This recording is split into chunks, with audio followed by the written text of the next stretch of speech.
Okay, let's try to unpack this because I have to be honest. If you handed me this script 5 years ago and told me it was a movie pitch, I would have thrown it in the trash. Oh, I absolutely. would have said, it's too much. It's too unrealistic. The writers are, they're trying way too hard. It does strain credulity, doesn't it? I mean, if this were fiction, the critics would pan it for being unbelievable. They absolutely would. We are looking at a story today that just, it feels like a massive glitch in the simulation. Hmm. We're talking about a man who, as of right now, January 24th, 2026, Right now, and is the richest Canadian in history. Not just right now, but ever. He is the 21st richest person on the entire planet Earth. which is a number that's almost impossible to really comprehend. It is. He's sitting on a net worth of $88 billion. A staggering sum. Just to put that in perspective for you, that's more than the entire GDP of nations like Bulgaria or Luxembourg. Right. But here's where it gets really interesting. Yeah. Just over a year ago, this man was inmate number. Well, he was an inmate. He was wearing a jumpsuit. He was sitting in a federal prison cell at Lompoc in California. He was a convicted felon with the United States government breathing down his neck. A spectacular fall from grace, or so it seemed at the time. And now, today, he holds a full and unconditional pardon from the President of the United States. It is the ultimate turnaround story, or perhaps the ultimate lesson in the physics of power. We are talking, of course, about Changpeng Zhao. CZ. Everyone knows him as CZ, the founder of Binance, the man who conquered crypto, lost his freedom, and somehow, I mean, truly, against all odds, managed to navigate the political minefield of 2025 to get right back on top. And not just back on top, you could argue he is more powerful now than he was before the prison sentence. How is that even possible? Well, this isn't just a story about charisma or, luck. It's a story about leverage. It's about timing. And it is about the very specific, very messy intersection of high finance and political machinery that we're all seeing unfold in this second Trump administration. Exactly. So our mission for this deep dive is to figure out the how. Because the headline is easy to read, billionaire pardoned, but the mechanics, that is a tangled web. We need to understand how a guy goes from flipping burgers at McDonald's. Literally. That's not a metaphor. Not a metaphor. From flipping burgers to building an empire faster than almost anyone in history. And then we need to understand the crash. How does that mantra of growth over compliance actually land you in a federal prison? What were the specific decisions? And then the third act, the part that I think really confuses people. How does he pull off this rehabilitation? How do you go from being the DOJ's #1 target to being the White House's friend in less than 12 months? Well, we've got a really dense stack of sources today to help us answer that. We're looking at his biography, obviously, but we're also pulling from the heavy legal filings from 2023 and 2024. The stuff most people just skimmed. Exactly, the stuff most people skimmed but didn't actually read.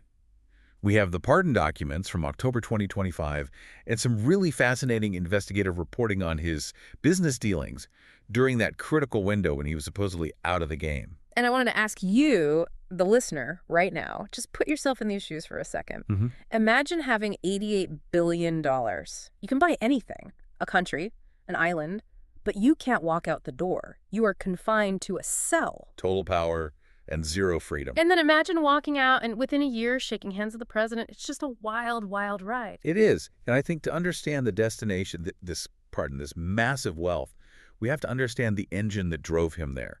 Because this isn't just a biography. It's a case study in risk tolerance. I would argue almost pathological risk tolerance. Let's start at the beginning then, the origin story. Because every time I read about CZ's early life, I'm struck by how humble it is, but also how heavy the context is. It's the classic immigrant narrative, but you have to understand the specific intellectual backdrop of 1970s China. It's not just any immigrant story. He was born in 1977 in Lianyunjiang. His parents were educators. But in the late 70s in China, being an educator wasn't exactly a safe job, was it? No, not at all. It was dangerous. His father was a university instructor, which sounds prestigious to us. But the Cultural Revolution had just ended, and its shadow was long. An atmosphere was created where intellectuals were deeply suspect. His father was branded a pro-bourgeois intellect. Pro-bourgeois intellect? That's a label that gets you sent away. Get you exiled, yeah. He was sent to rural areas shortly after CZ was born. So right from the start, from his earliest memories, CZ's life is shaped by this friction. The intellectual versus the state. The individual with ideas versus the government with the boot. Precisely. That has to leave a mark on a kid.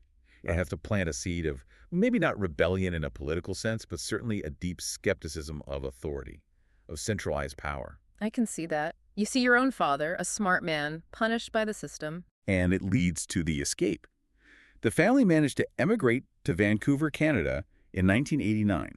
This was very shortly after the Tiananmen Square protests. CZ was 12 years old.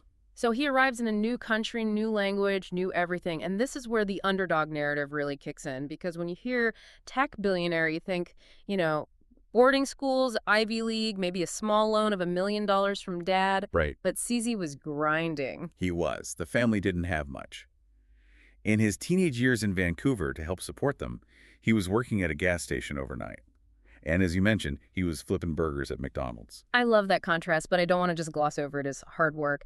Is there something in that specific experience, flipping burgers, working a gas station, that you think actually translates to running a global exchange? I think there is, actually. It teaches you about systems. Fast food isn't about culinary art. It's about efficiency. It's about speed. And it's about repetition under immense pressure. Process optimization. It's all process optimization. How do you serve the most customers in the least amount of time with the fewest errors? That's the same problem as running a financial exchange. But the real foundation, the intellectual foundation for all of this, was laid at McGill University, where he majored in computer science. Okay, so this is where the tech whiz part of the equation comes in. But he didn't go the Mark Zuckerberg route. He didn't build a social network. He went straight into the belly of the beast, finance. This is the crucial missing link for a lot of people who don't understand why Binance succeeded where so many others failed. After college, CZ went to Tokyo. He worked for a subcontractor of the Tokyo Stock Exchange building trade order systems. Okay. Then he moves to New York City, works for Bloomberg Tradebook, and he's developing futures trading software. So long before Bitcoin was even a thing, before Satoshi's white paper, CZ was obsessed with speed. Exactly. He was building high-frequency trading systems, Yeah. HFT. Okay, let's pause there. Because high-frequency trading is a buzzword we hear a lot, but I think for a lot of people, it's just this vague, scary thing Wall Street does. What does it actually mean in terms of the code he was writing? To understand Binance, you have to understand the specific engineering problem of a matching engine. Which is the digital equivalent of the guy on the floor of the NYSE shouting, "I'll buy at 10," and pointing at the guy who's shouting, "I'll sell at 10." Right, but now imagine doing that a million times a second. Wow. Most crypto exchanges in 2017 were built by, let's be honest, web developers.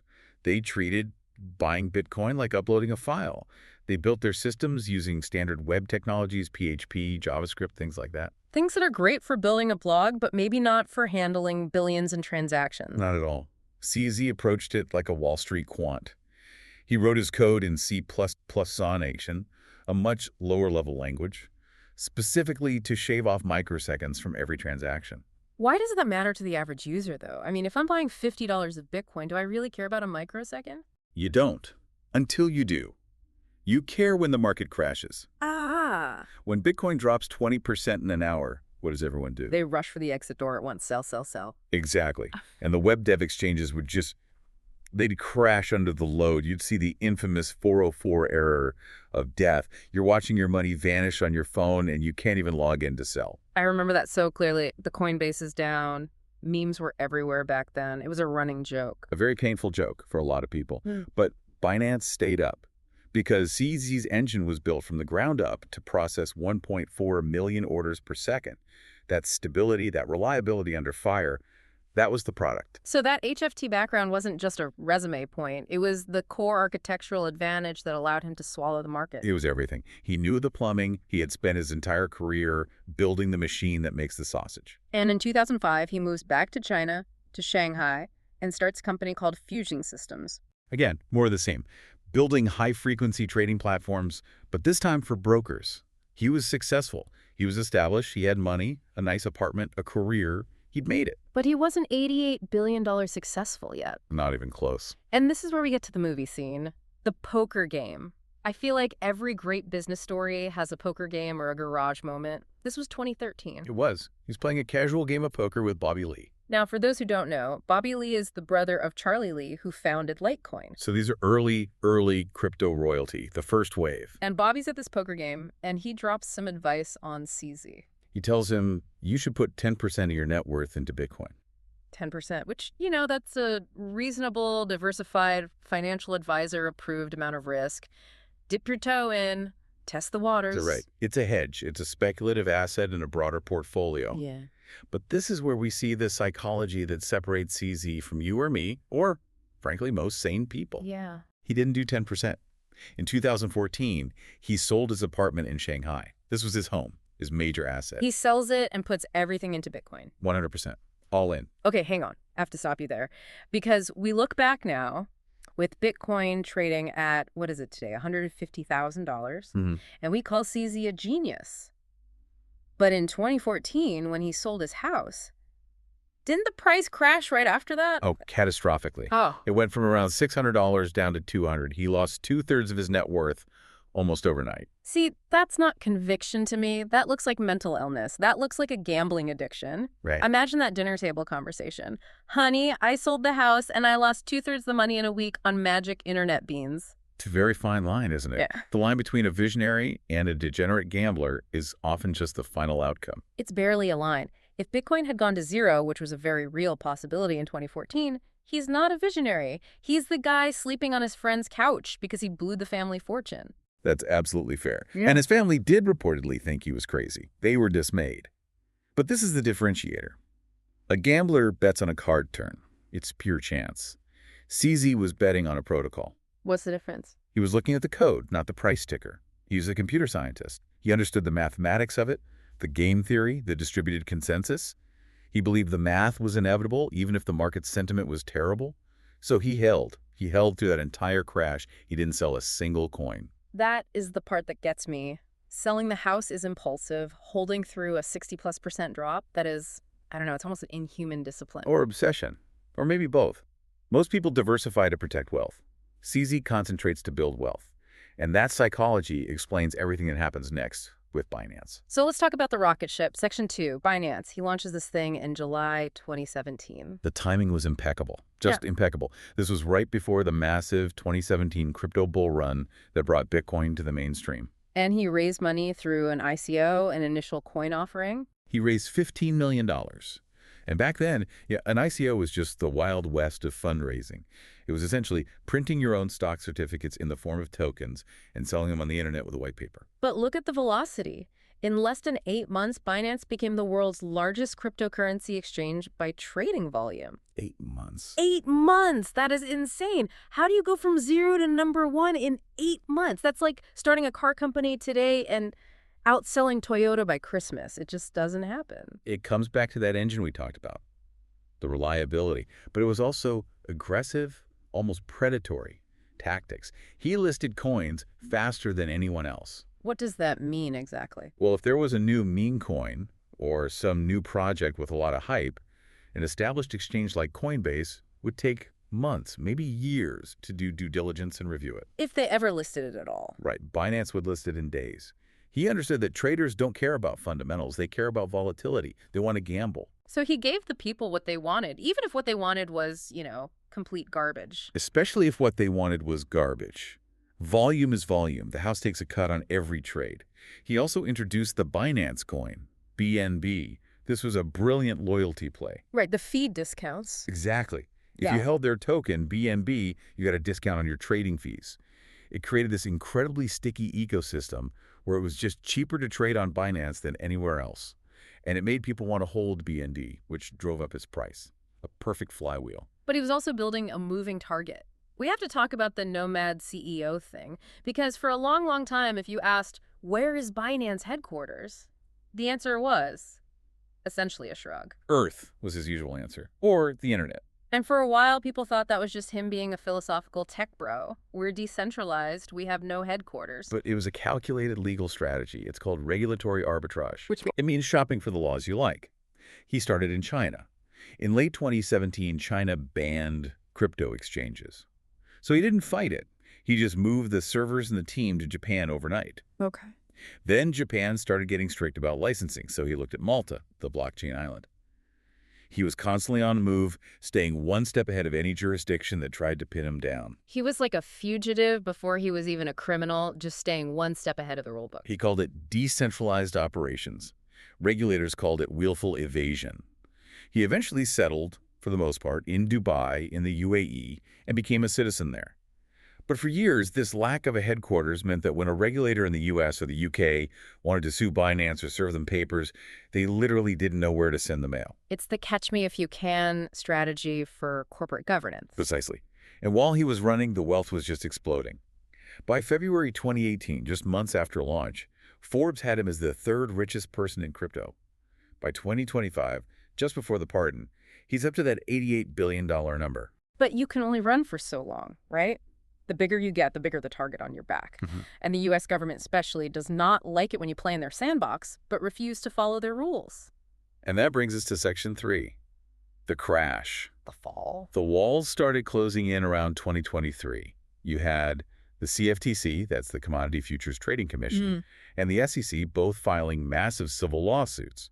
And behind the scenes, the Department of Justice was building a criminal case. And these weren't just, you forgot to file a form lawsuits. These were heavy, heavy accusations. Very heavy. The CFTC lawsuit was particularly damaging because they had the receipts. They had internal chat logs from Binance employees. Oh, the golden rule of corporate crime. Never, ever write it down. They broke that rule spectacularly. Right. The CFTC lawsuit cited internal chats where senior employees and compliance officers explicitly acknowledged that illicit groups were transacting on the platform. Like who? Groups like Hamas, Al-Qaeda, and various darknet markets and ransomware gang, they knew.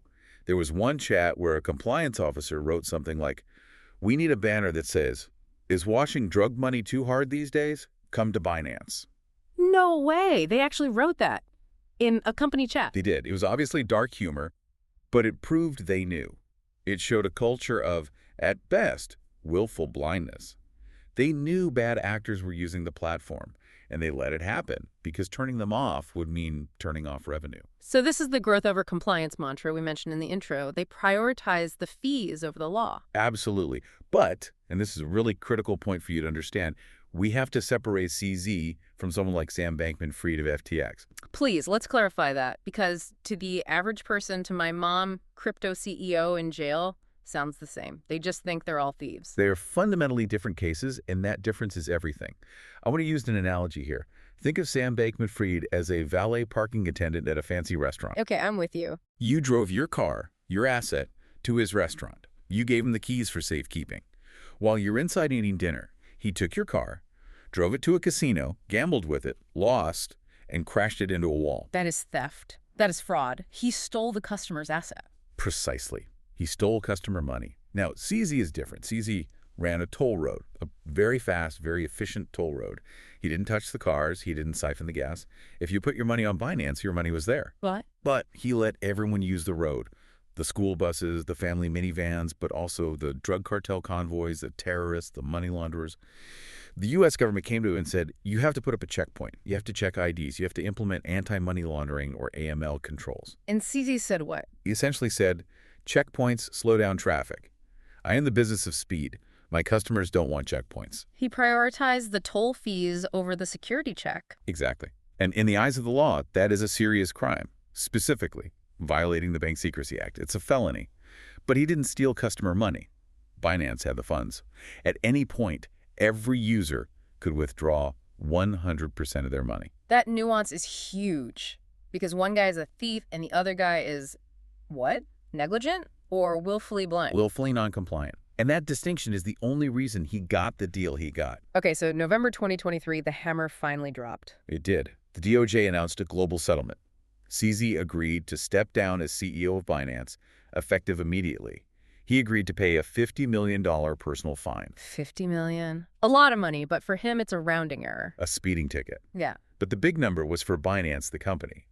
They agreed to pay $4.3 billion in fines and forfeitures. Which is a GDP of a small country level of fine. Which is one of the largest corporate penalties in United States history. And yet, Binance could pay it. That tells you how much money they were making. They wrote a check for $4.3 billion and stayed in business. And then came the sentencing for CZ himself, April 2024. The lawyers argued for no jail time. They said, look, he's a billionaire. He's a public figure. He's a target. Prison is unsafe for him. And the Biden administration's DOJ, they pushed hard. They wanted 3 years. They wanted to make an example of him, to send a message to the entire crypto industry that no one was above the law. But the judge landed somewhere in the middle. Much closer to the defense's side, actually. The judge looked at the sentencing guidelines. He noted the fact that there was no fraud, no loss of customer funds, and he decided 4 months was appropriate. 4 months. It feels light. It was seen as very light by critics of the industry. They were outraged. But it goes back to that distinction we made. It wasn't theft. It was a failure of controls. So he goes to Lompoc High, a federal correctional institution in California. Not a club-fed minimum security camp, but a low-security facility. He had to surrender. He put on the uniform. So just picture that scene. It's mid-2024. CZ's an inmate. He's worth nearly $50 billion at this point. But he has to stand in line for the cafeteria. The humiliation must have been total. It was the system's way of saying, we own you now. Doesn't matter how rich you are. The state is stronger. At least that's the message they wanted to send. And usually that breaks people. They fade away, they do their time, they get out, they retire to a yacht in the Mediterranean and stay very, very quiet. But CZ was looking at the calendar. He was looking at November 2024. He knew that the entire regulatory environment that put him in that cell was up for a vote. The entire philosophy of government was on the ballot. This is where the story shifts, isn't it? It goes from a crime drama to a political thriller. Because while he was sitting in that cell, his checkbook was still very active on the outside. This is where we get into the intersection of crypto and the new political reality of 2025. This is section 4, the twist. Because he didn't just sit there and meditate. He, or rather his organization, started spending money on influence. A lot of it, lobbying money first. Binance spent over $800,000 in 2024 and 2025 lobbying for clemency and for broader pro-crypto policy issues. But that's small change. That's the front door. The real leverage came from business alignment. We have to talk about World Liberty Financial. This is the part of the story that just makes my head spin. Yes. This is the smoking gun, if you will, of the 2025 crypto resurgence. In early 2025, after Trump's inauguration, reports began to surface that Binance was quietly administering the trading platform for a new project called World Liberty Financial. And for those who've been living under a rock for the past year, tell us what World Liberty Financial is. It is a decentralized finance or DeFi protocol that was launched and heavily promoted by the Trump family. The family itself. Donald Trump Jr., Eric Trump, and the president himself have promoted it at rallies and on social media. Okay, so let me get this straight.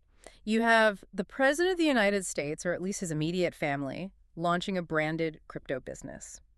And the back-end infrastructure, the engine for that business, is being run by the company founded by the guy who is currently sitting in federal prison for financial crimes. That is the reported connection. It's a deeply symbiotic relationship. The Trump project needed liquidity, a global reach, and reliable infrastructure, the kind of HFT engine that only CZ had built. And Binance, well, Binance needed political cover. They needed a friend in the White House. It's so transactional. It's almost too obvious to be a conspiracy. It's transactional politics at its finest. And that business relationship leads to access. CZ's chief lobbyist, a man named Ches McDowell, was introduced to Donald Trump Jr. That introduction, according to reports, led to a meeting with President Trump. And this all culminated on October 23, 2025. President Trump signed a full and unconditional pardon for Changpeng Zhao. Now, when a president pardons someone, they usually have to give a reason, a rationale. What was the White House's explanation for pardoning a guy who had just pleaded guilty to massive money laundering violations? The statement from the White House spokesperson, Caroline Leavitt, was absolutely fascinating. It didn't focus on remorse or rehabilitation. It framed the entire pardon as a correction of a political injustice. How so? She said, and I'm paraphrasing here, that CZ was a victim of the Biden administration's war on cryptocurrency. A war on crypto. So they turned him from a felon into a political martyr. Exactly. The narrative they spun was, there were no identifiable victims, no customer funds were lost, this wasn't fraud. The Biden DOJ wanted to put him away to kill a rising industry that threatens the establishment. Therefore, this prosecution was political, and we are fixing a political wrong. It's a complete rewriting of the narrative. It's no longer he broke the law, it's he was persecuted by the other team. And remember that crucial distinction we made earlier between the valet who commits fraud and the toll road operator who has BSA violations. Yeah. That distinction is the only reason this narrative holds even a drop of water. If CZ had stolen money like SBS, Trump could never have pardoned him without a massive bipartisan backlash. But because it was a process crime, they could successfully spin it as government overregulation. Democrats obviously must have lost their minds over this. They called it brazen corruption. They pointed to the business dealings between Binance and the Trump family and said, this is pay-to-play, clear as day. But in the political climate of 2025, with crypto prices soaring and the economy doing well, the public outrage just didn't stick. But then we have to talk about the mystery. The 60 Minutes interview, this happened on Halloween 2025. Very spooky timing. It was bizarre, absolutely bizarre. A week after signing this major controversial pardon, Trump sits down with 60 Minutes. He's asked directly about pardoning Changpeng Zhao, and he says, quote, I have no idea who he is. What? You just pardoned the guy. Your family is actively doing business with this company. How can you possibly say you don't know who he is? He then added, I know he got a 4-month sentence or something like that, and I heard it was a Biden witch hunt. A terrible thing. I heard. It's the classic Trump shrug. Total deniability. It's tactical, plausible deniability. By saying, I don't know him, he distances himself personally from the individual, just in case more dirt comes out later, while still endorsing the action of the pardon as a political statement against the previous administration. So it signals to the entire crypto industry, I am your protector, without technically embracing CZ the man. Oh, precisely. It's baffling, but politically, it was effective. CZ is free. His criminal record is pardoned, and he is richer than ever. $88 billion richer. So where does that leave us today? We're in early 2026. The war is over. You could say crypto won. CZ is free. Let's look at Section 5, the aftermath. Because even with a presidential pardon, you can't just wipe away everything. No, you can't. The criminal side is cleared, but the civil side. The ghosts of the past are still there.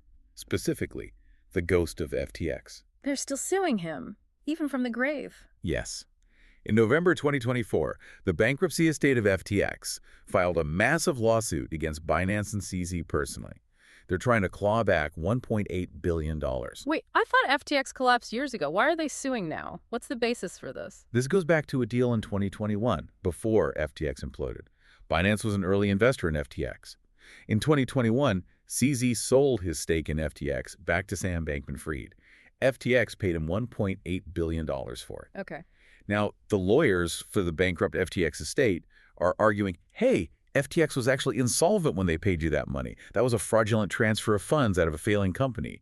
You have to give it back to the estate so we can pay back the victims of SBS fraud. Wow, so even when you win, you're still fighting armies of lawyers. But for a guy worth $88 billion, a $1.8 billion lawsuit, it's manageable. It's a 2% hit. It's a nuisance, not a death blow. And he's not just sitting around fighting lawsuits. He's taken on this new role, this global advisor persona. This is the pivot to statesman. It's fascinating to watch.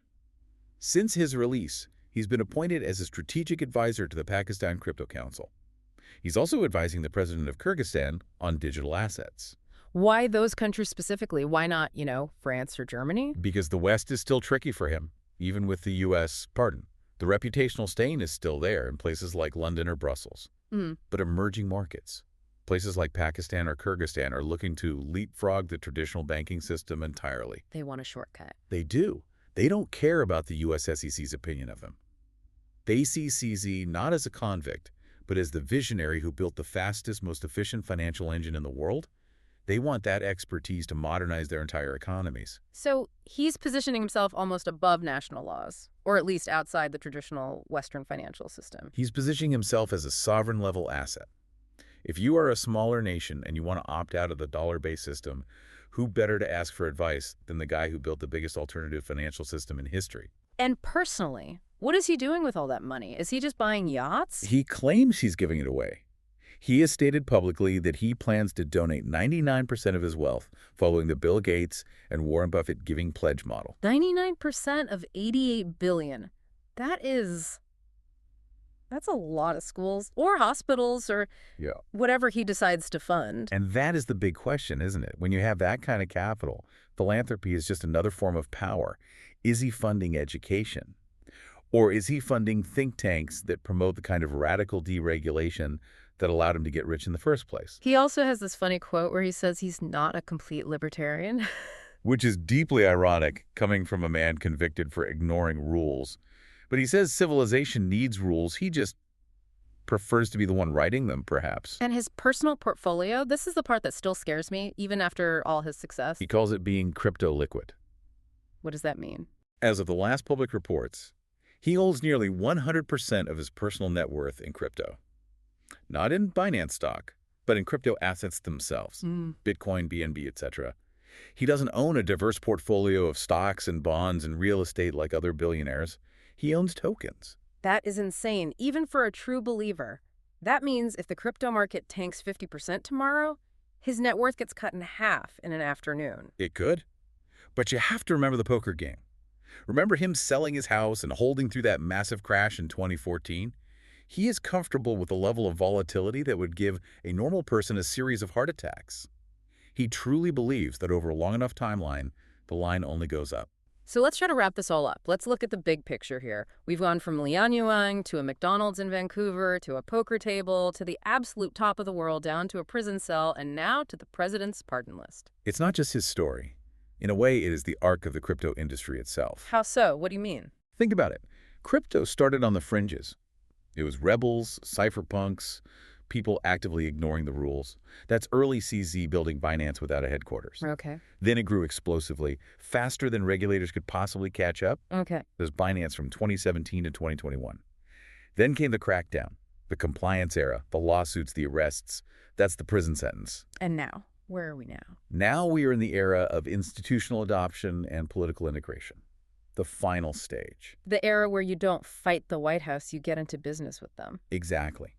Crypto isn't an outside force fighting the government anymore. It's an inside force lobbying the government. It's a major donor class. It's powering the president's family business. Xi's personal journey mirrors that perfectly, from outlaw to establishment. It really makes you think about the definition of a criminal in the world of high finance. It does. The line between a criminal and a visionary is often just a matter of timing and who is sitting in the Oval Office. If the 2024 election had gone differently, CZ might still be a pariah, maybe even still in prison. Instead, he's a pardoned billionaire advising nations. That is a wild thought. History is written by the victors, and it seems like in 2026, crypto is the victor. That is the reality on the ground. So here is my final thought for you, the listener, and I want you to really mull this over. If CZ is really willing to donate 99% of his wealth, and he is now politically bulletproof, thanks to that pardon, what is his next move? He's only 49 years old. Yeah. He has, for all practical purposes, infinite capital, powerful friends across the globe, and a clean slate from the U.S. government. Exactly. Does a man who conquered finance, survived prison, and beat the system just retire and sail off into the sunset? Or does he aim for something even bigger than money? That is the $88 billion question, my bet. He's past building a company. He attempts to build something that fundamentally replaces the dollar system itself, a truly global, neutral settlement layer. Now, that is a scary thought. And while you are thinking about that, do yourself a favor. Go look up World Liberty Financial. See who's on the board. Dig into the tokenomics. It might explain a lot more than the news headlines do about who really runs the world in 2026. Follow the money. Always. Thanks for listening to The Deep Dive. We'll catch you on the next one.